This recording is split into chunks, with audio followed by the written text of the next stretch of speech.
እንዴት ነህ? Thank you so much. አሁን ራሱ እንዴት የሱ ቪዲዮ እያየ እንዴት ሰላም ሳትለው Thank you. Yeah. Let's go. Oh, sorry. No worries. አይታይም በደምብ አትሊስት ከሌላ ቦታ ችግር የለውም ነበር Thank you so much. Thank you. በዚህ በኩል አለ ወይ? እሺ አንዴ ልነሳና መጣሁሽ ቆይ Thank you. ታስፈራሪ ሃይ ለነሽ ናት ደህና ነሽ How you doing brother? Boom. All right, let's go. This one. ማይክ አሪፍ ነው አይደለ? እኔ በጣም ብንጠነቀቃቸው ኢቭን ብንርቃቸው ምላቸው አይነት ሰዎች ላይ የተወሰነ ሐሳብ መስጠት ፈለኩኝ። እንግዲህ በህይወታችን ውስጥ በተለያየ ደረጃ እናልፋለን። ከታች ጀምሮ በተወሰነ ደረጃ ይሄን ሁሉም የደረሰበት ደረጃ ይደርሳል። ታች የሚያቁን ሰው ለምሳሌ ትምህርት ከሆነ ወይ ሃይ ስኩል ላይ ዩኒቨርሲቲ የሚያቁን ስራ ላይ ከሆነ ደግሞ መጀመሪያ የተቀጠርንበት ኦር ንግድ ላይ ከሆነ ደግሞ ትንሽ የነጋዴ ሆነን የሚያቁን ሰዎች አሉ። አብዛኞቹ በጣም ፖዚቲቭ ሆኖ የናንተ የሆነ ቦታ መድረስ አጓግቷቸው እገሌን እኮ አቀዋለሁ እዚህ ጋር ደርሷል ብለው የሚወስዱ አብዛኞቹ ኢን ማይ ኬዝ አላህ እድለኛ አድርጎኝ እንደዛ ነው።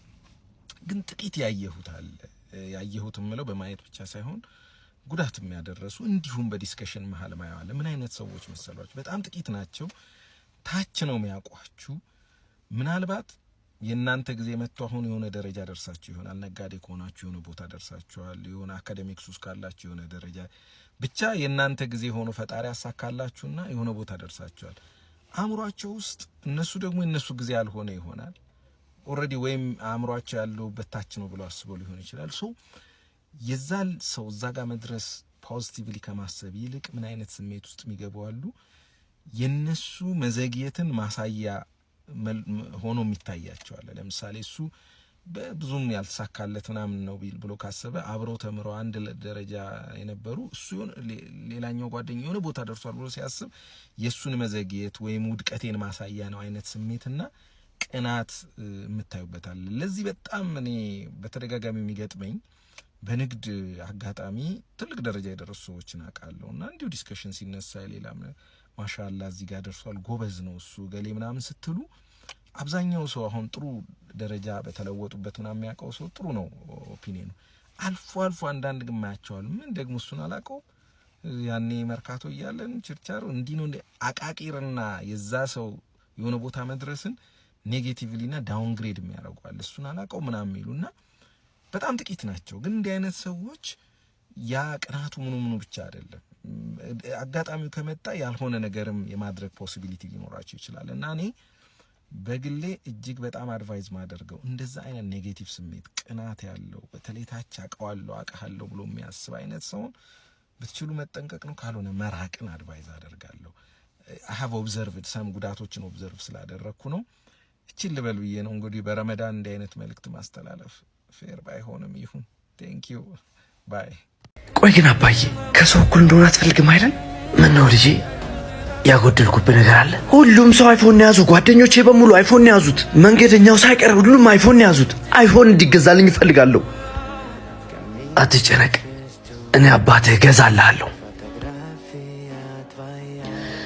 የኔ ልጅ አይፎን 15 ይፈልጋል። እስከ ስንት ብር ይገኛል? አይፎን 15 አለ። መሸጫ ዋጋ 150 ሺህ ብር።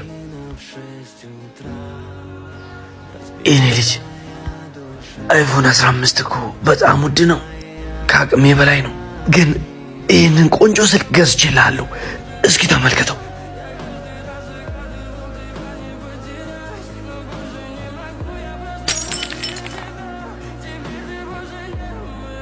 አባዬ አይፎን እኔ የምፈልገው አይፎን ነው። አይፎን ያን ያህል ካስፈለገ ከትምህርት መልስ እዚህ እየመጣህ ስራ ታግዘኛለህ፣ ጽዳት ታጸዳለህ። ከአመት በኋላ አይፎንን ታገኛለህ። እሺ እሰራለሁ። ለአንድ አመት አይፎን ነጋዴው ጋር እየሄደ ጽዳቱን ማጽዳት ጀመረ። ምንድነው አጽዳ።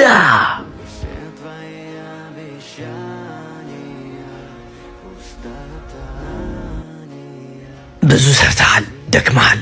በመጨረሻም አይፎን እናገኘ። እስኪ አንዴ ስጠኝ።